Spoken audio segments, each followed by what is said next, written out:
Salam sejahtera, terima kasih kerana bersama dengan saya di Nazilin Unity Channel. Kejutan besar hari ini apabila Lokman Adam memberitahu bahawa Zahid dah bawa isu pengampunan Najib kepada Agung yang baharu. Wow, ini satu pendedahan yang luar biasa. Sejauh mana kebenarannya, kita tunggu dan lihat. Datuk Lokman Nur Adam memberitahu bahawa Presiden UMNO Datuk Seri Ahmad Zahid Hamidi telah melakukan rundingan dengan Perdana Menteri berhubung isu pengampunan Datuk Seri Najib Tun Razak. Lokman yang juga ahli Majlis Kerja Tertinggi MKNT UMNO berkata, Datuk Seri Anwar Ibrahim telah bersetuju untuk membantu. Malah Datuk Seri Anwar Ibrahim telah memainkan peranan untuk meyakinkan Yang di-Pertuan Agong untuk kes Datuk Seri Najib ini dibawa untuk proses pengampunan diraja yang kedua, katanya. Pada 17 April lalu, Zahid dilapor mengikrarkan afidavit untuk mendapatkan kebenaran semakan kehakiman, mencabar kewujudan titah edendum supaya Najib dapat menghabiskan baki hukuman penjara dalam tahanan di rumah. Zahid mengikrarkan afidavit untuk mendapatkan kebenaran semakan kehakiman, mencabar kewujudan titah edendum supaya Najib dapat menghabiskan baki hukuman penjara dengan tahanan di rumah.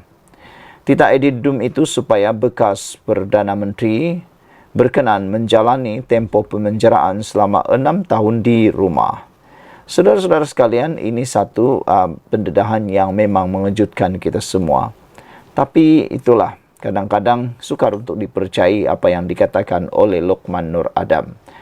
Karena sudah banyak kali juga Lokman didapati kurang tepat di dalam menyampaikan maklumat. Walau bagaimanapun, untuk kali ini terpulanglah pada anda untuk menilainya. Mana satu yang betul dan mana satu yang tidak betul. Apabila Lokman kata Zahid dah bawa isu pengampunan Najib kepada Agung yang baru, ramai netizen yang juga mengatakan bahawa belum tentu lagi Agung yang baru akan melayan karenah politik seperti ini. Kerana Agung yang baru pernah berkata bahawa Baginda akan lebih mengutamakan rakyat jelata berbanding permainan politik. Ahli politik 222 ahli parlimen, kata beliau.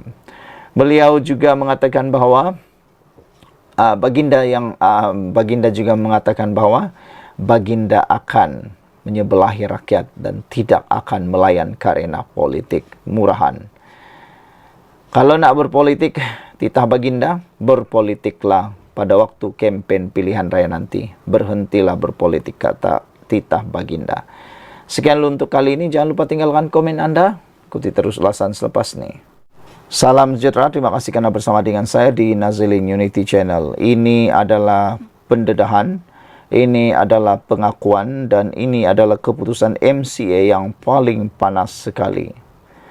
Menjadi persoalan ialah sejauh mana MCA akan terus bersama di dalam kerajaan perpaduan ini dan bersama dengan Barisan Nasional. Adakah akhirnya MCA akan keluar juga daripada Barisan Nasional?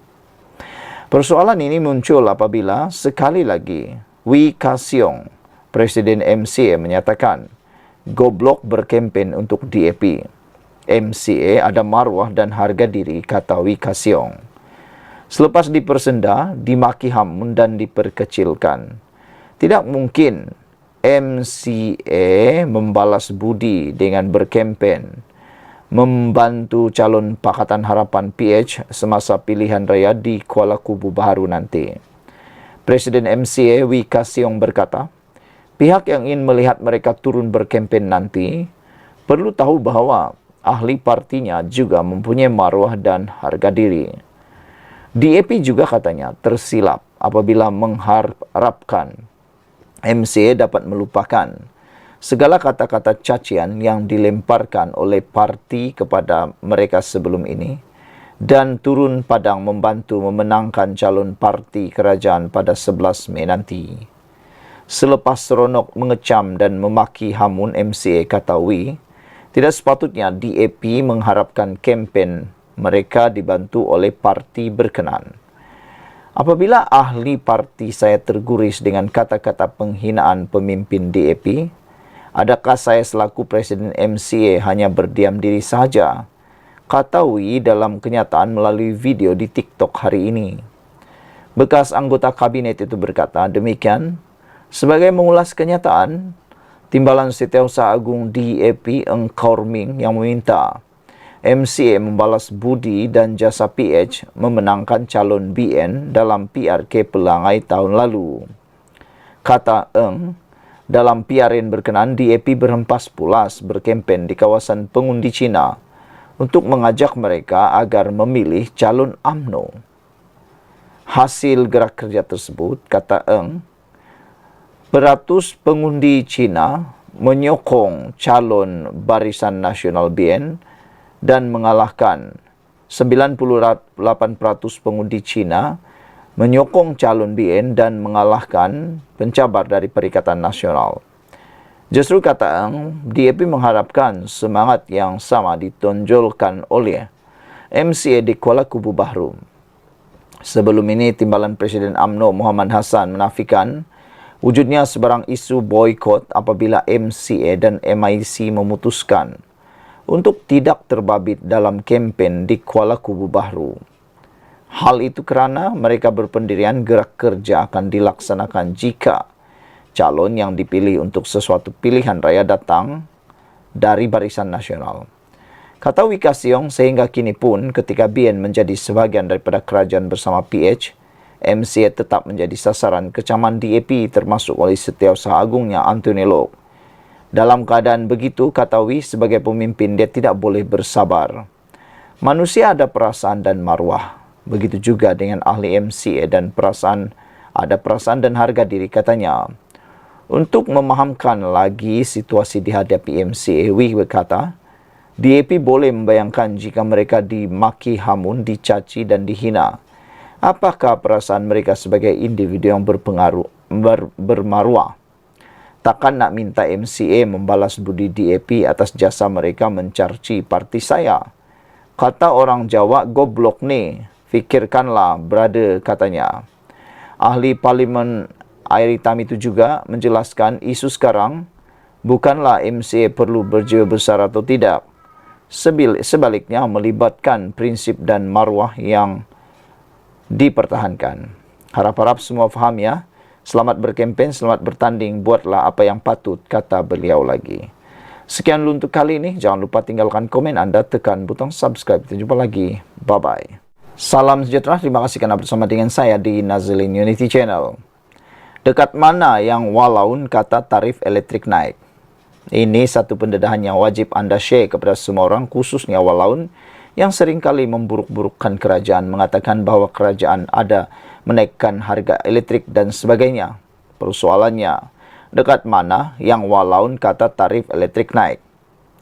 Tak sudah-sudah pembangkang yang mesra digelar walaun membangkitkan sentimen membenci kerajaan Madani, termasuk menjajah cerita kononnya tarif elektrik naik. Pemerhati politik Ahmad Mursi tampil menyertakan bukti senarai tarif elektrik bagi 2011, 2014 dan tahun ini. Ini tarif elektrik 2011, 2014 dan kini 2024 yang boleh dirujuk di laman web TNB. Dekat mana yang walaun kata naik? Soal beliau. Boleh je cari tarif 2014 semasa diumumkan kenaikan dulu dan bandingkan yang ada tarif elektrik hari ini untuk rumah kediaman, ujar beliau. Malah beliau mengingatkan kembali bagaimana Kerajaan Perikatan Nasional PN ada cadangan untuk menaikkan tarif elektrik. Walau bagaimanapun katanya, Kerajaan Madani diterajui Datuk Seri Anwar Ibrahim bertindak membatalkan langkah itu sekaligus menghindarkan tambahan bebanan terhadap rakyat terutama golongan B40. Kerajaan Perikatan Nasional PN melalui Menteri Taqiyuddin mengumumkan nak naikkan tapi cadangan itu tak jadi dan dibatalkan oleh Kerajaan Madani, kata Ahmad Mursi lagi. Untuk rekod, Suruhanjaya Tenaga ST maklumkan sejumlah 99% atau 8.2 juta pengguna domestik di Semenanjung Malaysia masih menerima subsidi tarif elektrik. Kerajaan mengekalkan rebate 2 sen per kilowatt jam bagi golongan pengguna dengan penggunaan elektrik sebanyak 600 kilowatt per jam dan ke bawah sebulan. Golongan pengguna dengan penggunaan elektrik melebihi 600 kilowatt per jam hingga 1,500 kilowatt per jam sebulan pula tiada surcharge akan dikenakan. Kadar surcharge pula dikekalkan pada kadar 10 sen per kilowatt per jam bagi pengguna dengan penggunaan elektrik bulanan melebihi 1,500 kilowatt per jam. Pelarasan tarif elektrik dilaksanakan di bawah mekanisme pelepasan kos-kos tidak seimbang ICPT. ICPT merujuk kepada satu mekanisme di bawah kawal selia berasaskan insentif yang membolehkan kos bahan api diselaraskan setiap 6 bulan berdasarkan turun naik harga global bahan api. Pengguna bukan domestik kategori tarif komersial dan perindustrian voltan rendah, tarif B dan D, tarif pertanian spesifik, serta operator air dan pembentungan tidak akan mengalami kenaikan tarif elektrik dengan surcharge ICPT pada kadar 3.7 sen kilowatt per jam dikekalkan. Menurut ST, surcharge bagi penggunaan bukan domestik lain adalah kekal pada kadar 17 sen per kilowatt jam. Berdasarkan kepada penyesaran semula subsidi, kerajaan telah memperuntukkan sejumlah 1.9 bilion ringgit subsidi kepada semua kategori pengguna bagi meminimumkan impak surcharge ICPT sepanjang tempoh pelaksanaan itu. Sekian dulu untuk kali ini. Jangan lupa tinggalkan komen anda, tekan butang subscribe. Bye-bye. Salam sejahtera. Terima kasih kerana bersama dengan saya di Nazilin Unity Channel. Akhirnya, Ketua Pemuda PKR, yaitu Adam, menjawab dakwaan Pemuda PAS. Ada orang sasau lepas hilang kuasa. Wah, hebat. Beberapa jam selepas diramalkan bakal berkubur di Kuala Kubu Bahru, Pemuda PKR sebaliknya mencabar seteru politik mereka itu untuk melakukan sesuatu yang dianggap langka. Menjelang pilihan raya kecil itu nanti, kata ketuanya Adam Abdul Halim, PKR mencabar Pemuda PAS dan PN untuk berkempen tanpa mengapi-apikan sentimen penduduk Kuala Kubu Bahru. Sebaliknya, kata Adam Adli, pembangkang boleh mengkritik dasar yang dilaksanakan kerajaan serta isu ekonomi sama ada secara mikro atau makro. Kami harap Pemuda PAS dan rakan-rakan sebelah sana pembangkang cuba untuk sekali ini agar berkempen tanpa perlu mengapi-apikan masyarakat dengan kebencian dan adu domba, apalagi main isu kaum dan tunggang agama, kata beliau. Biar rakyat menilai dari sudut keupayaan mentadbir dan menguruskan negeri atau negara. Jangan ajak rakyat berfikir guna kacamata sempit perkauman dan agama yang tak membawa untung apapun buat rakyat, kata Adam. Tak perlu serang dan fitnah peribadi pemimpin, katanya dalam kenyataan hari ini. Pagi tadi, Ketua Pemuda PAS Afnan Hamimi Taib Azamuddin menjangkakan pengundi Kuala Kubu Bahru akan menguburkan kerjasama BNPH dalam pilihan raya kecil PRK pada 11 Mei ini. Alasan yang digunakan ahli parlimen Alos Seta itu ialah PH didakwanya sudah dijangkiti penyakit bawaan Barisan Nasional. Semua kerja tak jadi. Kempen PRK Kuala Kubu Bahru akan bermula secara rasmi pada Sabtu ini apabila penamaan calon berlangsung sebelum pengundi membuat pilihan pada 11 Mei. Kerajaan perpaduan akan diwakili calon dari Pakatan Harapan, manakala Perikatan Nasional selaku pembangkang belum memberikan sebarang bayangan calon yang akan diketengahkan. Untuk rekod, pada pilihan raya negeri pada 2023, kerusi Kuala Kubu Bahru ditandingi calon gerakan Teo King Hong bagi pihak PN.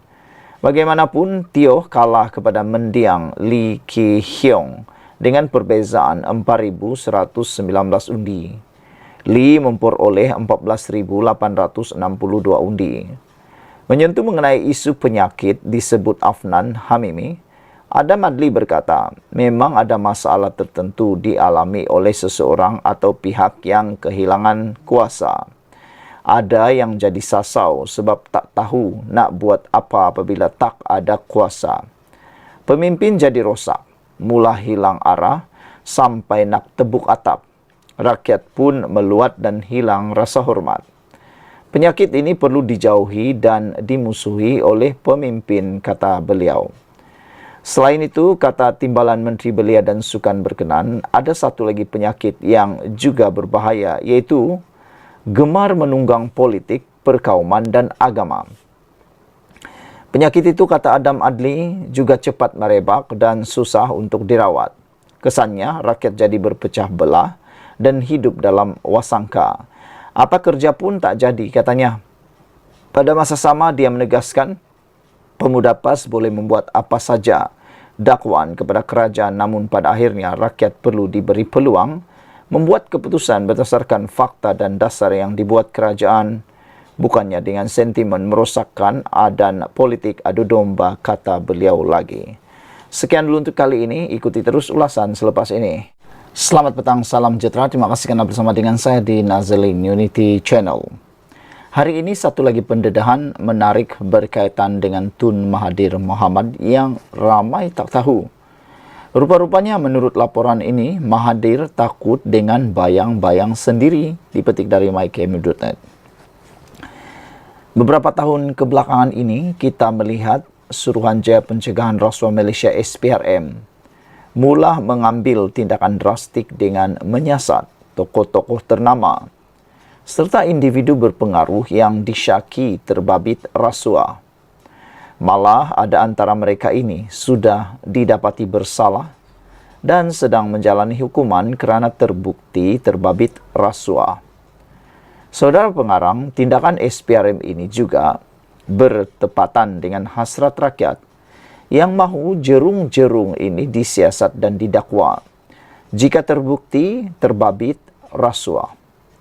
Ini juga kerana ada beberapa soalan sembang kopi yang membelenggu masyarakat mengenai bagaimana mereka mampu mengumpul kekayaan luar biasa sedangkan negara juga bergelut untuk meningkatkan kadar pendapatan negara setiap tahun, ditambah krisis keuangan dunia selain rakyat yang berdepan peningkatan kos sara hidup saban tahun.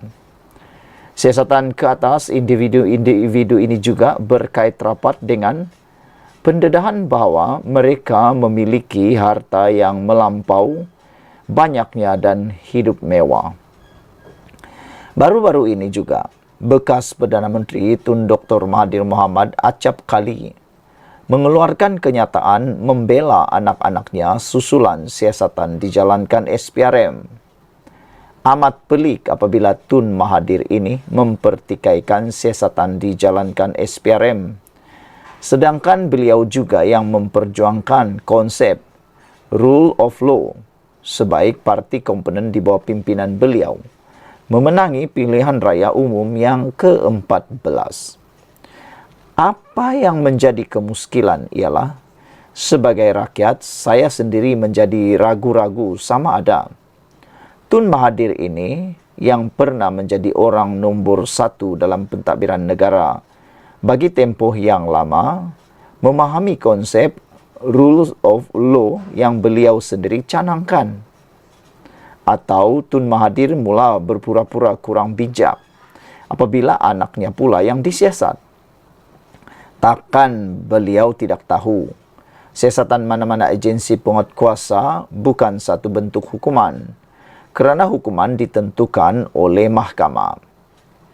Sesiapa yang didakwa di mahkamah mempunyai hak untuk membela diri dan seseorang itu kekal tidak bersalah selagi tidak dibuktikan bersalah. Kepada Tun M, bertenanglah. Anda orang terpelajar, tak perlu takut dengan siasatan ini. Kerana Malaysia bukan mengikut hukum rimba, melainkan jika takut siasatan dijalankan akan menyingkap sesuatu yang mungkin tersembunyi sekian lama. UTV ditulis oleh Ahmad Ibrahim Hussein, Alus Serta Kedah. Mahathir takut dengan bayang-bayang sendiri.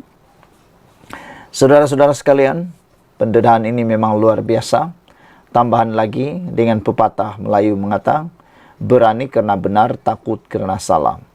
Kalau memang benar, buat apa takut untuk disiasat. Tapi kalau terbukti salah, memang patutlah untuk takut.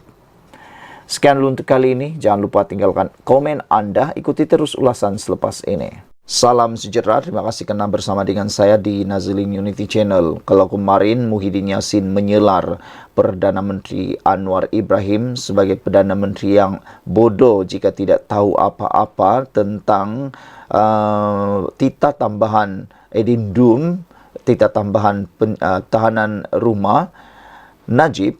Ini pula balasan balik daripada Fahmi Fadzil untuk Muhyiddin Yassin.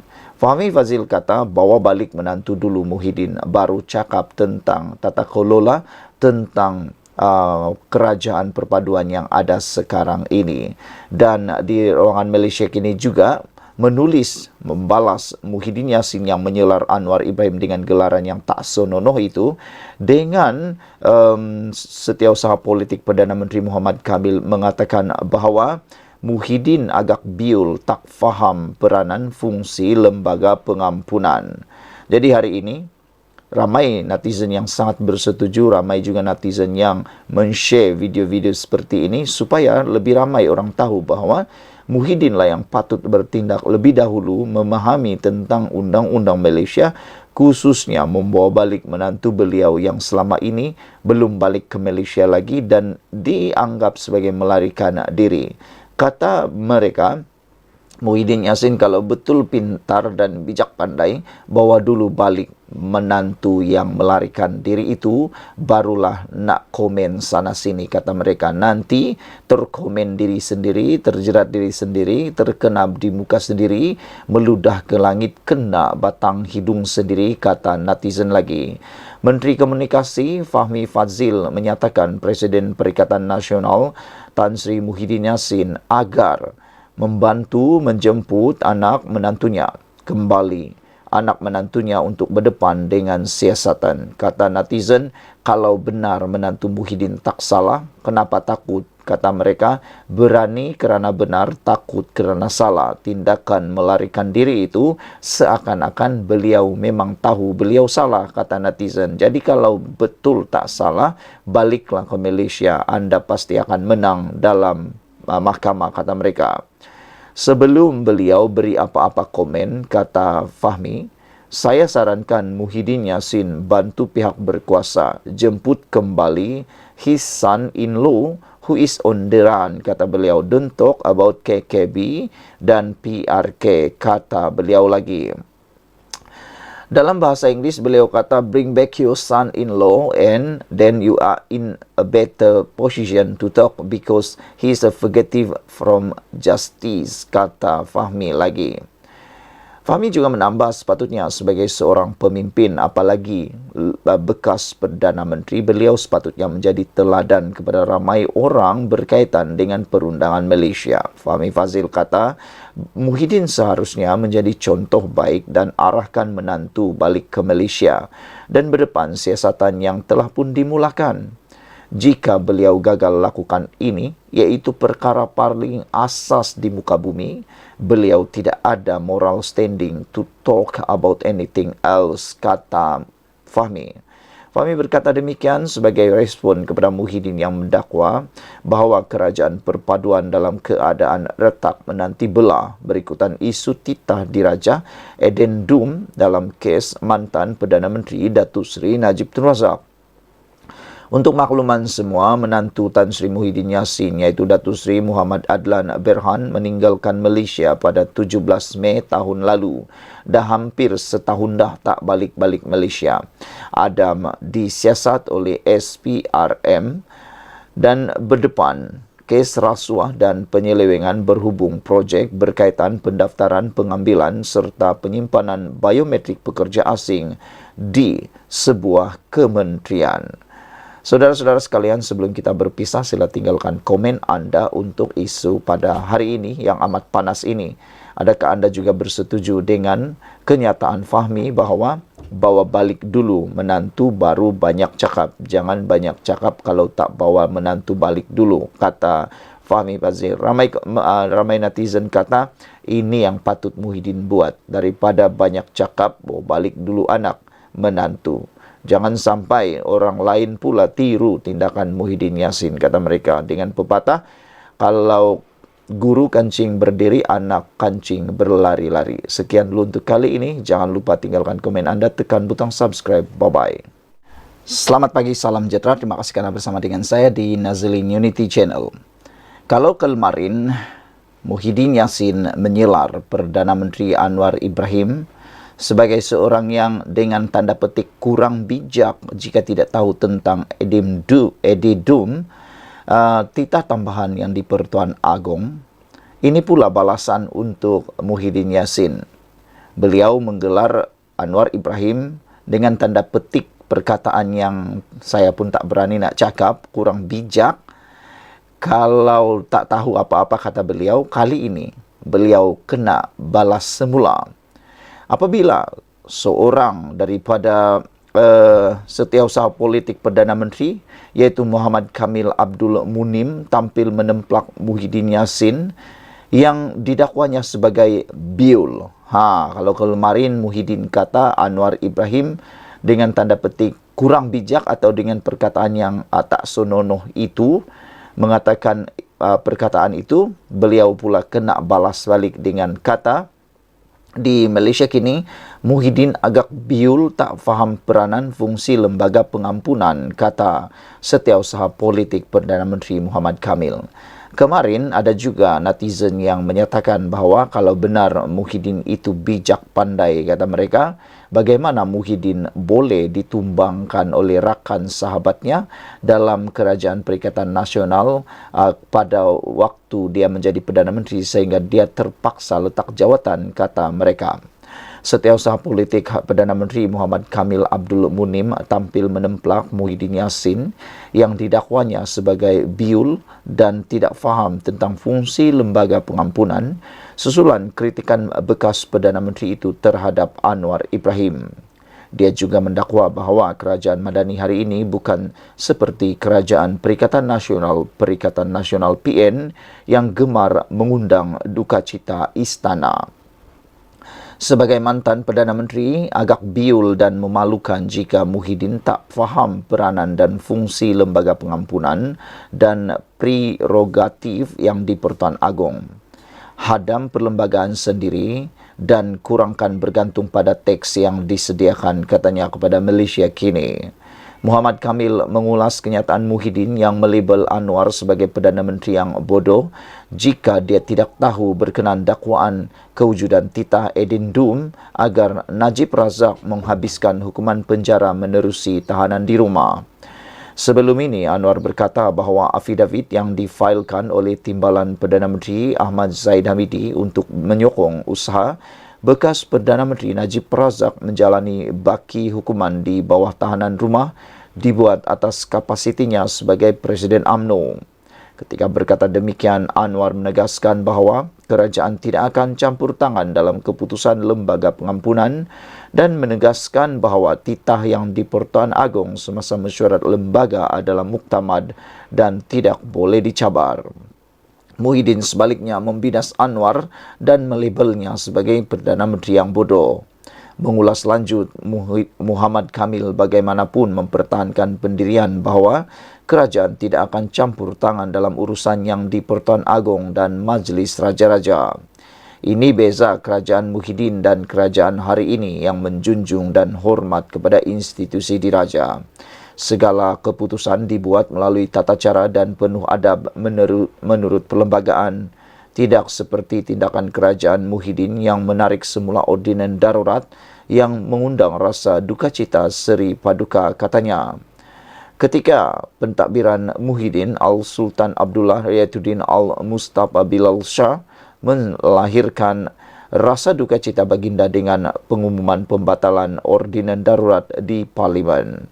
Ramai pihak sebelum ini berpendapat pembatalan tersebut dibuat secara tidak berperlembagaan. Dalam afidavit yang difailkan di Mahkamah Tinggi Kuala Lumpur pada 9 April, Zahid yang juga timbalan Perdana Menteri menyokong dakwaan Najib mengenai titah tambahan diraja supaya baki hukuman penjara digantikan dengan tahanan rumah. Zafrul kemudiannya berkata terdapat kesilapan fakta dalam afidavit Zahid dan dia akan mendapat nasihat undang-undang dan menulis kepada Mahkamah Tinggi untuk membetulkan kesilapan itu. Ditanya mengenai titah tambahan itu, Anwar enggan mengulas dan sebaliknya berkata ia adalah bidang kuasa lembaga pengampunan. Beberapa komen daripada netizen pada ruangan Malaysia kini, ada yang kata rindu zaman Najib, ada juga kata yang sini sakau, yang sana pun sakau. Perdana Menteri X terbaik berbanding yang lain, kata beliau. Muhyiddin taulah, jangan cakap yang bukan-bukan, kata beliau. Ada mesyuarat ke macam mana boleh tambah-tambah-tambah, kata Violet. Tok Mudin kata biul atau tidak jika Perikatan Nasional boleh batalkan pengampunan penyakau besar negara dan kekalkan hukuman asal, saya akan pangkah PN dan pada PRU nanti, kata beliau. Tapi kalau tak boleh, malaslah nak memangka. Semua sama je, tak boleh buat apa-apa, kata beliau. Sekian dulu untuk kali ini. Jangan lupa tinggalkan komen anda, tekan butang subscribe. Bye-bye.